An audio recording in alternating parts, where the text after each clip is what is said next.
วยโลกสวยสะอาดสวยใช้ไฟฟ้าอย่างประหยัดสบายดีท่านผู้ชมขอต้อนรับประทานเข้าสู่รายการไฟฟ้าลาวเพื่อการพัฒนาพบกับข้าพเจ้าทิพจันทร์เซราทับหน้าที่ดำเนินรายการพบพอกับทางรายการไฟฟ้าลาวเพื่อการพัฒนานี้เป็นรายการที่จะนำเสนอข้อมูลข่าวสารการเคลื่อนไหววิกงานของรัฐวิสาหกิจไฟฟ้าลาวและนอกจากนั้นก็ยังมีสาระดีๆเกี่ยวกับในเรื่องของการนำใช้ไฟฟ้าอย่างถูกต้องและประหยัดมาต้นมาฝากบรรดาทานซึ่งวันในมื้อนี้พวกเขาก็มีหลากหลายข่าวสารที่ว่าจะนำมาเสนอให้บรรดาทานได้รับรู้กันในหัวข้อทำอิฐในมื้อนี้จะมาเว้าถึงสาขาไฟฟ้าแขวงบุรีคำไซจัดพิธีปิดสุดฝึกอบรมระบบป้องกันตาข่ายแห้งดัน22กิโลโวลต์ภาพบรรยากาศและก็เนื้อในรายละเอียดเอาเป็นว่าไปติดตาม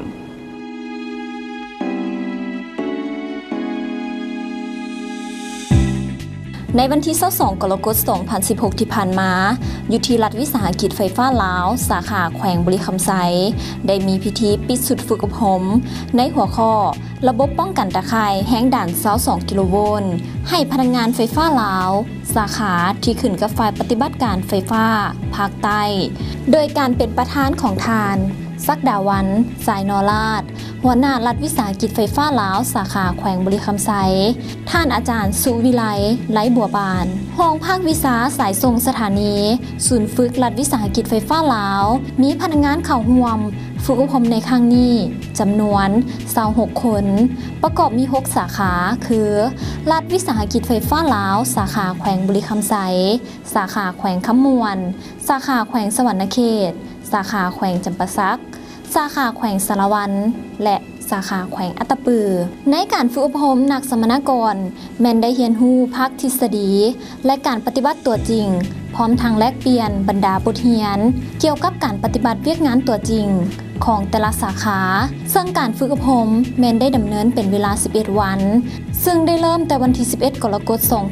2016จนมาฮอดวันที่22กรกฎาคม2016และสามารถติดราคาผลการฝึกอบรมคือประเภทแข็ง22คนประเภทกลาง4คนในตอนท้ายของพิธีแม่ได้มอบใบยั่งยืนให้แก่นักสมณกรและรับฟังการโอ้ล้มของทานศักดาวันสายนอราชหัวหน้ารัฐวิสาหกิจไฟฟ้าลาวสาขาแขวงบุรีคำไซท่านได้แสดงความย่องยอสมเสยครูอาจารย์นักฝึกอบรมที่ได้เอาใจใส่ถ่ายทอดความรู้อันใหม่ๆให้พนักงานกรรมกรที่ขึ้นกับฝ่ายปฏิบัติการไฟฟ้าภาคใต้เว้ารวมเว้าเฉพาะแมนไอ้น้องพนักงานกรรมกรของรัฐวิสาหกิจไฟฟ้าลาวแขวงบุรีคำไซนอกนั้นยังได้มีการเน้นหนักให้นักสมณกรผู้เข้าร่วมจงนำเอาบทเรียนดังกล่าวหมุนใส่เข้าในเวียกงานของตนเองเพื่อให้เกิดประโยชน์สูงสุด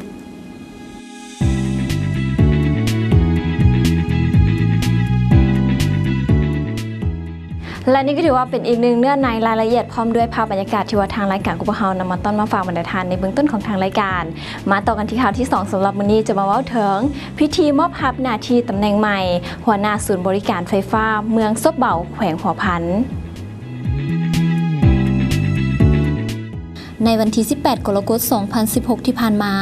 รัฐวิสาหกิจไฟฟ้าลาวสาขาแขวงหัวพันได้จัดพิธีมอบรับหน้าที่ตำแหน่งใหม่ระหว่างทานอ่อนแก้วพรมณีหัวหน้าศูนย์บริการไฟฟ้าเมืองซบเบาผู้เก่าที่ฮอดอายุเกษียณและทานแสงสีมีใส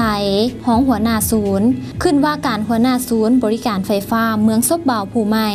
โดยมีทานวงเพชรเกียรติสิงห์หักเจ้าเมืองซบเบาและทานบุญเฮียงดวงบุตรดีหัวหน้ารัฐวิสาหกิจไฟฟ้าลาวสาขาแขวงหัวพันเข้าร่วมแขวงหัวพันแม่นแขวงหนึ่งที่มีภูมิสันฐานส่วนใหญ่เป็นภูผาและประชาชนส่วนหลายยังดำรงชีวิตทำมาหากินด้วยการปลูกฝังและเลี้ยงสัตว์เป็นส่วนใหญ่เพื่อยกระดับชีวิตของเขาเจ้าให้ดีขึ้นรัฐวิสาหกิจไฟฟ้าลาวสาขาแขวงหัวพันแม่นได้สวมใส่เวียกงานวิสาเฉพาะของตนในการขยายระบบไฟฟ้าลงสู่ชนบทเขตห่างไกลซอกลีกให้ได้หลายที่สุดเพื่อเป็นการประกอบส่วนนำเอาไฟฟ้าเข้าไปถึงเขตการผลิตของประชาชนบรรดาเผ่าภายในแขวงเพื่อเฮ็ดให้ในทุกครอบครัวได้นำใช้ไฟฟ้าเข้าในเวียกงานปลูกฝังและเลี้ยงสัตว์ให้ได้ผลผลิตหลายและกลายเป็นสินค้าเพื่อสร้างรายรับเข้าสู่ครอบครัวก็คือการสร้างเศรษฐกิจของเมืองก็คือของแขวงให้ดีขึ้นเทอละก้าว สำหรับเมืองซบเบาแม่นเมืองหนึ่งที่ขึ้นกับแขวงหัวพันปัจจุบันมี67บ้านมี 4,465 ครอบครัวมีพลเมืองทั้งหมด 26,079 คนมี52บ้านที่ได้สมใส่ไฟฟ้าแล้วและยังอยู่15บ้านที่ยังบ่ทันได้มีไฟฟ้าใช้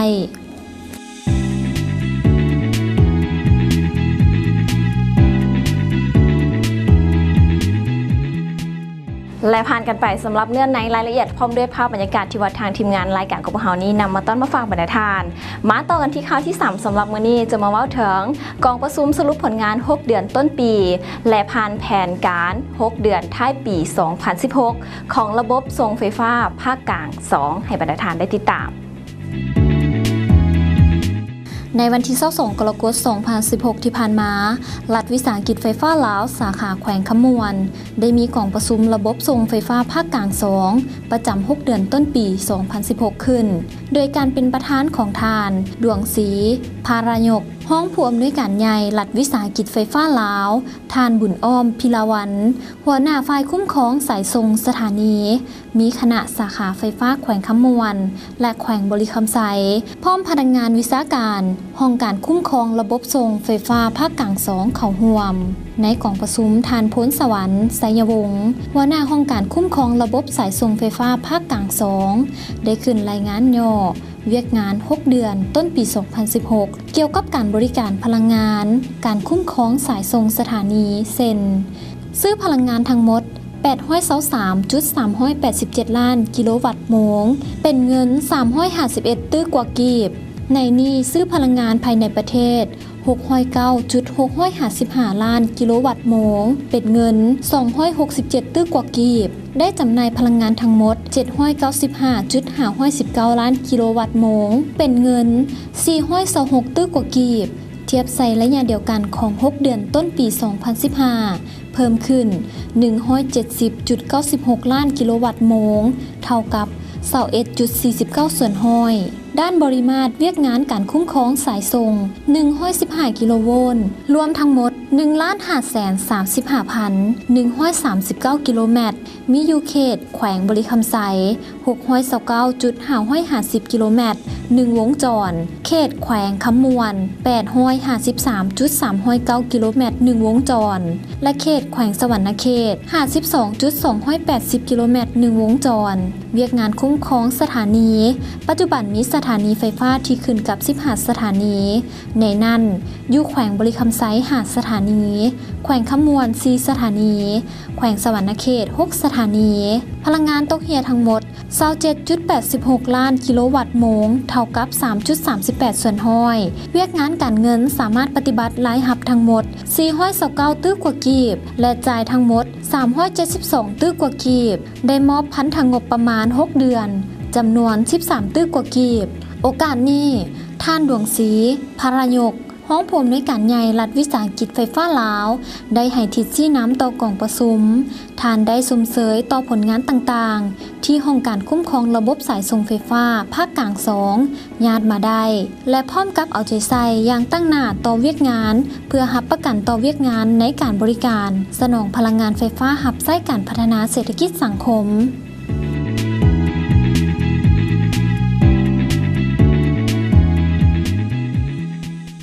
จากนั้นและนี่ก็ถือว่าเป็นอีกหนึ่งกองประชุมที่ว่าทางรายการของพวกเรานำมาต้อนมาฟังบรรณาทานพร้อมด้วยเนื้อในและก็รายละเอียดของกองประชุมดังกล่าวนี้และทั้งหมดนี้ก็ถือว่าแมนเนื้อในข่าวเนาะของเบรกที่1ที่ทางรายการของพวกเรามาให้บรรณาทานได้รับรู้กันสำหรับระยะนี้ให้ทุกท่านไปพักชมสิ่งที่ดีจากทางรายการกันก่อน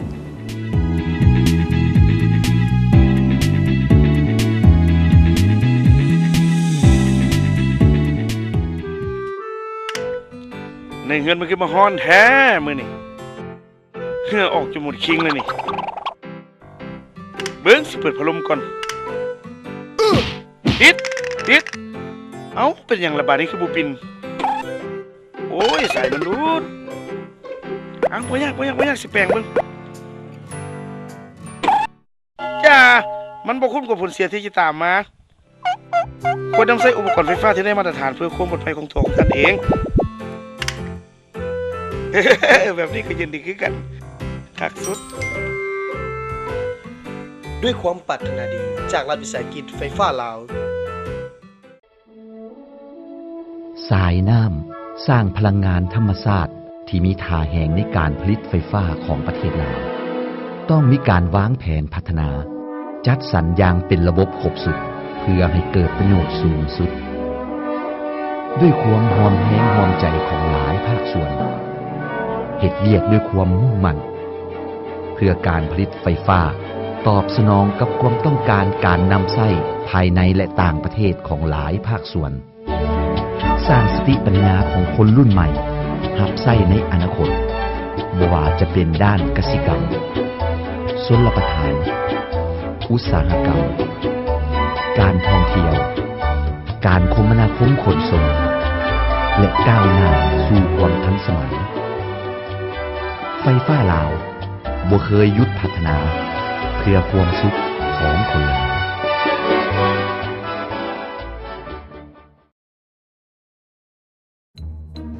เอาไว้เชียวโอ้ให้เมียโทรนำเลยนี่เร่งเลยเฮ้ยเดี๋ยวเป็นอย่างนั้นโอ้สายไฟขาดตัวนี่เบิ้งซอกขาเนี่ยไปเคลียร์ออกก่อนเอานี่ได้บ่นี่โอ้ดูสิน้องบัดนี้เอาตัวนี้ล่ะโอ้ยบ่ได้มาฟังเลยเนาะอย่าบุคคลเห็นจังสั้นบุคคลเขาใกล้สายไฟที่ขาดนั่นเด็ดขาดถ้าพบเห็นสายไฟฟ้าที่ขาดเสียหายควรแจ้งศูนย์บริการไฟฟ้าที่ใกล้ที่สุดเพื่อนำมาแก้ไขจุดดังกล่าวให้ปลอดภัยไปเสียวบ่ได้ตรงนี้นะถอยเข้าไปทางไม่ดีกว่า ด้วยความปรารถนาดีจากรัฐวิสาหกิจไฟฟ้าลาว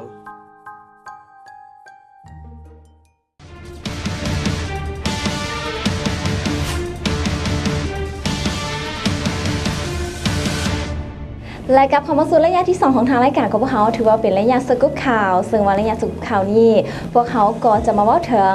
รัฐวิสาหกิจไฟฟ้าลาวจัดฝึกอบรมการนำใช้โปรแกรมผลิตใบบินราคาไฟฟ้าใหม่เนื้อในรายละเอียดเอาเป็นว่าไปติดตามรัฐวิสาหกิจไฟฟ้าลาวจัดฝึกอบรมการนำใช้โปรแกรมผลิตใบบินราคาไฟฟ้าใหม่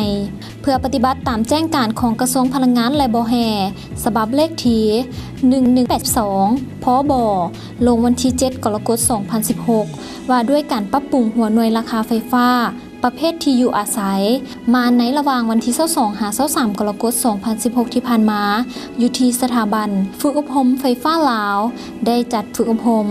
การนำใช้โปรแกรมผลิตใบบินราคาไฟฟ้าแบบใหม่ขึ้นซึ่งเป็นประธานกล่าวเปิดในพิธีโดยทานบุญม้ามณีวงศ์ห้องผู้อำนวยการใหญ่รัฐวิสาหกิจไฟฟ้าลาวมีหัวหน้าห้องการไอทีระบบใบบินและนักฝึกอบรมจากบรรดาสาขาไฟฟ้าในทั่วประเทศพร้อมพนักงานที่เกี่ยวข้องเข้าร่วมจำนวน50 กว่าท่านจุดประสงค์ในการฝึกอบรมในครั้งนี้ก็เพื่อให้พนักงานที่ผลิตใบบินเก็บเงินในแต่ละสาขาทั่วประเทศได้เข้าใจระบบการนำใช้โปรแกรมผลิตใบบินแบบใหม่ที่จะเปลี่ยนจากระบบเก่า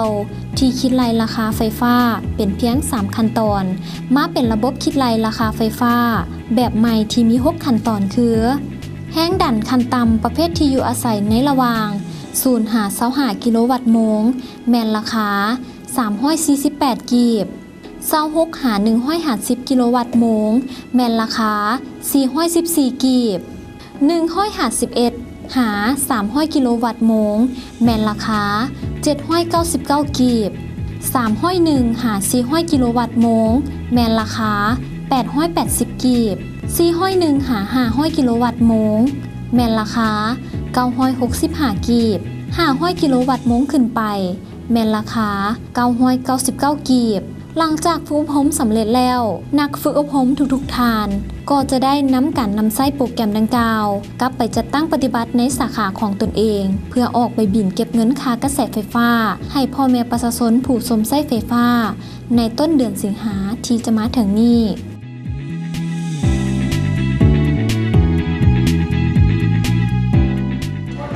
สบายดีข้าพเจ้าท้าวมูลคำมุขภาษาหัวหน้าห้องการไอทีระบบใบบินรัฐวิสาหกิจไฟฟ้าลาวอิงตามแจ้งการของกระทรวงพลังงานและบแฮฉบับเลขที่1182 ลงวันที่7 กรกฎาคม 2016 ว่าด้วยการปรับปรุงราคาไฟใหม่ประเภทที่อยู่อาศัย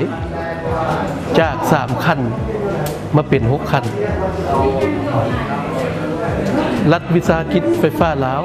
โครงการในที่ระบบใบบินมื้อนี้ได้มีการจัดฝึกอบรมโปรแกรมการคิดไล่ผลิตบินแบบใหม่ให้แก่วิศวการไอทีผลิตบินซึ่งเป็นตัวแทนให้แก่ไฟฟ้าสาขาแข่งต่างๆขอบเขตทั่วประเทศรวมทั้งหมด50 กว่าทานนะการฝึกอบรมในครั้งนี้จะใช้เวลา2 วันคือวันที่22 23 กรกฎาคม 2016 จุดประสงค์หลักๆก็เพื่อเฮ็ดให้พนักงานวิศวการไอทีผลิตบินพวกเขานี้ได้รับรู้และเข้าใจแจ้งเกี่ยวกับโปรแกรมผลิตบินแบบใหม่นี้แล้วเอาไปนำใช้อยู่สาขาแข่งของตนให้ถูกต้องและชัดเจนถูกตามกำหนดเวลาที่แจ้งการได้กำหนดไว้ขอขอบใจ แสดงความสบายดีเนาะแต่ว่าข้าพเจ้าชื่อสินธนูสุวรรณลามาจากสาขาแขวงอัตตปือที่ว่ามื้อนี้เป็นอันที่ดีใจได้มาฝึกอบรมอยู่ทั้งศูนย์ฝึกเนาะที่ว่าเกี่ยวกับเรื่องระบบปรับปรุงราคาใหม่เนาะเพื่อการไปนำใส่ในสาขาต่างๆฮั่นก็ขอแสดงความขอบอกขอบใจอีกเทื่อนึงเนาะทางเบื้องศูนย์ที่ให้ความสะดวกเนาะให้แก่นักฝึกครั้งนี้ที่ว่าได้มาฝึกในตั้งนาทุกๆสาขาฮะที่ว่าได้เขามาฝึกเพื่อเอาราคาใน6 สเต็ปนี้ไปจัดตั้งปฏิบัติในประเภทของที่อยู่อาศัยเนาะตามอาณาแจ้งการของกระทรวงพลังงานคือว่าอันนี้ก็จุดหนึ่งที่ว่าได้มีการฝึกทุกคนเนาะที่ว่าของสาขาฮะเพราะว่าให้เฮ็ดได้ดีแหละเนาะก็สิขอขอบใจ สบายดีข้าพเจ้าซื้ออุเบกขาสิญญวงศ์หน้าที่รับผิดชอบห้องหัวหน้าแผนกผลิตบินเนสินจากรัฐวิสาหกิจไฟฟ้าลาวสาขาแข่งหัวพันมื้อนี้พวกข้าพเจ้าได้มาฝึกอบรมเกี่ยวกับการคิดไล่ใบบินใหม่โดยอิงตามแจ้งการของกระทรวงพลังงานระบบแห่ที่มีการปรับราคาประเภทที่อยู่อาศัยจาก3 ขั้นตอนเป็น6 ขั้นตอนโดยการฝึกอบรมอยู่ในมื้อนี้จากแขวงของพวกเขาและแมนมานำกัน2 สหายหลังจากการฝึกอบรมสำเร็จแล้วพวกเขาจะได้นำเอาโปรแกรมใหม่ๆที่ได้ทำเรียนในมื้อนี้ไปจัดตั้งปฏิบัติอยู่ในแขวงของพวกเขาโดยเพื่อให้ทันและเสร็จตามกำหนดการที่ได้กำหนดออกภายในต้นเดือน8นี้ที่จะมาถึงนี่ขอขอบใจ สบายดีข้าพเจ้าซื้อขั้นคำสภาพรมาจากไฟฟ้าลาวสาขาเครื่องโลหะบางมีหน้าที่รับผิดชอบห้องแผนกคุมของมอเตอร์ไฟผลิตบาบินซึ่งมื้อนี้ก็มีความรู้สึกดีใจที่ได้โอกาสเข้าร่วมเกี่ยวกับการฝึกอบรมการคิดไล่บาบินแบบมาเปลี่ยนจาก3 ขั้นมาเป็น6 ขั้นอิงตามการแจ้งการของกระทรวงพลังงานบ่แฮก็คือของไฟฟ้าลาวได้กำหนดไว้หลังจากสำเร็จการฝึกอบรมครั้งนี้แล้วพวกเราจะได้นำไปจัดตั้งปฏิบัติอยู่สาขาเครื่องโลหะบางซึ่งพวกเราจะได้ปรับเปลี่ยนราคาตามการแจ้งการให้ถูกต้องซึ่งการปรับเปลี่ยนราคานี้จะได้คิดไล่บาบินเริ่มแต่เดือน8 ปี 2016 เป็นต้นไปนี่แมนบินใหม่สิแสดงให้เห็น6 ขั้นตอนเนาะคือขั้นตอนที่1นั้นแต่0 525 กิโลวัตต์โมงขั้นตอนที่2 26 550 กิโลวัตต์โมง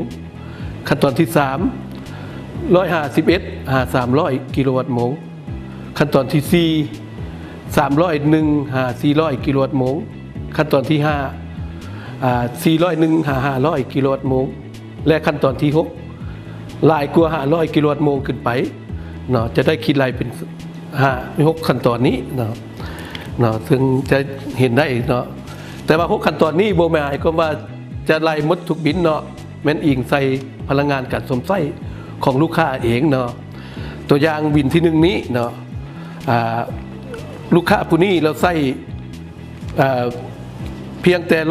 187กิโลวัตต์โมงเนาะและในบินของเรานี่จะแสดงให้เห็นเพียงแต่3ขั้นตอนนะและบินที่2นี้ลูกค้าผู้นี้เราใส่เพียงแต่383กิโลวัตต์โมงเนาะและจะเห็น4ขั้นตอนเนาะและคันบินตัวนี้เนาะบินที่3นี้ลูกค้าสมไส้1,153กิโลวัตต์โมงเนาะและอยู่ในบินจะโชว์แสดงให้เห็นหมดทั้ง6ขั้นตอนอยู่ในนี้เนาะเราจะย้ำเตือนให้ลูกค้าเข้าใจว่าเนาะบิน6ขั้นตอนนี้จะกินไรไปตามพลังงานสมไส้ของทานนั่นแหละเองเนาะเข้าใจ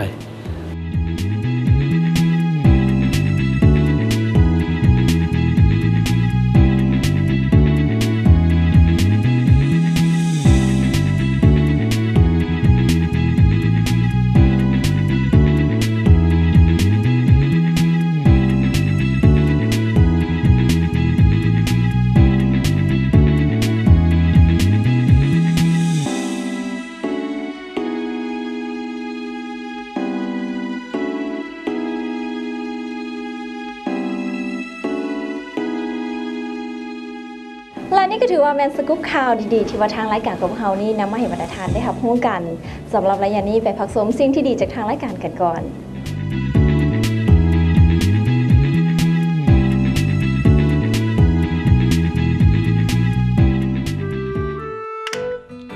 ในเงินมันคือมาฮ้อนแท้มื้อนี่เหงื่อออกจนหมดคิงเลยนี่เบิ่งสิเปิดพัดลมก่อนติดเอ้าเป็นอย่างระบาดนี้คือบุปินโอ้ยสายมันรูดอังบ่ยากสิแปลงเบิ่งจ้ามันบ่คุ้มกับผลเสียที่จะตามมาควรนำใช้อุปกรณ์ไฟฟ้าที่ได้มาตรฐานเพื่อความปลอดภัยของตัวของท่านเอง แบบนี้ก็ยินดีคือกันคักสุด ด้วยความปรารถนาดีจากรัฐวิสาหกิจไฟฟ้าลาว สายน้ำสร้างพลังงานธรรมชาติที่มีท่าแห่งในการผลิตไฟฟ้าของประเทศลาวต้องมีการวางแผนพัฒนา จัดสรรอย่างเป็นระบบครบสุดเพื่อให้เกิดประโยชน์สูงสุด ด้วยความหอมแห้งหอมใจของหลายภาคส่วนเหตุเวียกด้วยความมุ่งมั่นเพื่อการผลิตไฟฟ้าตอบสนองกับความต้องการการนำไส้ภายในและต่างประเทศของหลายภาคส่วนสร้างสติปัญญาของคนรุ่นใหม่หับไส้ในอนาคตบ่ว่าจะเป็นด้านกสิกรรมชลประทานอุตสาหกรรมการท่องเที่ยวการคมนาคมขนส่งและก้าวหน้าสู่ความทันสมัยไฟฟ้าลาวบ่เคยหยุดพัฒนาเพื่อความสุขของคนลาว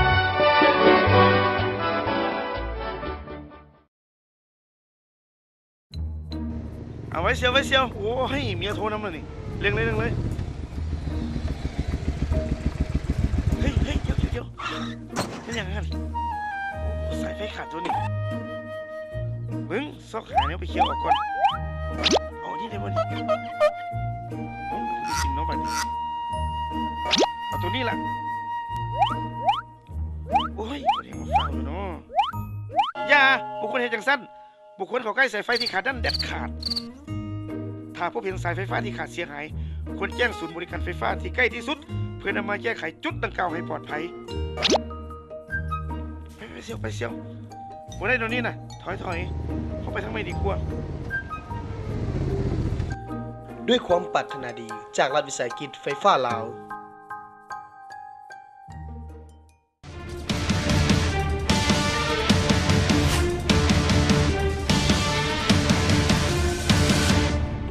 ก้าวเข้ามาสู่ระยะที่3ของทางรายการของเราถือว่าก้าวเข้าสู่ระยะสาระนาฮูส่วนว่าสาระนาฮูในมื้อนี้เราจะมาว่าถึงการนำไส้หม้อหุงข้าวและก็ตู้เย็นให้ถูกต้องและก็ประหยัดพลังงานจะมีขึ้นแล้วไหนได้เอาเป็นว่าไปรับฟังกันสำหรับวิธีการนำไส้หม้อหุงข้าวให้ถูกต้องและประหยัดพลังงานมีดังนี้ 1. หุงข้าวให้พอดีกับจำนวนคน 2. บ่ควรเปิดฝาหม้อในเวลาที่ข้าวยังบ่สุก 3. ควรถอดปลั๊กเสียบออกทุกครั้งเมื่อเซาไส้ 4. ถ้าเสียบปลั๊กเสียบอยู่อย่ากดสวิตช์ปิดเปิดขณะที่บ่มีหม้อสั้นไหน 5. ก่อนวางหม้อสั้นไหนให้กวดเบิ่งว่าบ่มีวัตถุอื่นๆหรือขี้ฝุ่นติดอยู่ด้านในของหม้อสั้นนอกพอจะเฮ็ดให้เกิดไฟฟ้าลัดวงจรและถ่ายเทความร้อนบ่ได้ดีและนี่ก็แมนวิธีการนำไส้หม้อหุงข้าวให้ถูกต้องและประหยัดพลังงานและมาต่อกันที่การนำไส้ตู้เย็นให้ถูกต้องและประหยัดพลังงานมีดังนี้ 1. ควรตั้งตู้เย็นห่างจากฝาทางด้านหลังและด้านข้างอย่างน้อย15-20 ซมเพื่อให้การระบายความร้อนดีขึ้นประหยัดไฟฟ้าได้35ส่วนห้อย 2. บ่ควรเอาอาหารที่ร้อนหรือยังอุ่นเข้าในตู้เย็น 3. บ่ควรใส่อาหารผักเครื่องดื่มหลายเกินไป 4. ควรตั้งอุณหภูมิภายในตู้เย็น 3-6 องศาเซและในห้องแช่แข็งตั้งระหว่าง-15-18 องศาเซถ้าตั้งไว้เย็นกว่าที่กำหนด1องศาเซจะสิ้นเปลืองไฟฟ้าเพิ่มขึ้น25ส่วนห้อยและนี่ก็แมนวิธีการนำไส้ตู้เย็นอย่างถูกต้องและประหยัดพลังงานสำหรับท่านใดที่ว่าได้รับรู้แล้วก็อย่าลืมนำไปปฏิบัติกันได้และนี่ก็เป็นสาระดีๆจากทางรายการของพวกเราที่ว่ามอบให้แก่บรรดาท่านได้รับรู้กันแต่ว่าสำหรับตอนนี้ระยะเวลาของทางรายการของพวกเราได้หมดเวลากันลงแล้วอย่าลืมกันแล้วกันสำหรับท่านผู้ชมทางบ้านท่านไหนที่ว่าติดตามรายการพวกเราอยู่บรรดาท่านสามารถติดตามรายการของพวกเราได้ออกอากาศทุกๆมื้อวันอาทิตย์เวลา 18:30 19:00 ทางโทรภาพป้องกันความสงบลาว PSTV หรือว่าบรรดาท่านที่ว่าอยากจะรู้ข้อมูลเพิ่มเติมสามารถเข้าไปเบิ่งได้อยู่ที่เว็บไซต์ www.edl.com.la และสำหรับตอนนี้ข้าพเจ้าทิพย์จันทร์เสราชพร้อมด้วยทีมงานขอตัวลาบรรดาท่านไปก่อนพบกันได้ใหม่ในโอกาสหน้าสำหรับมื้อนี้สบายดี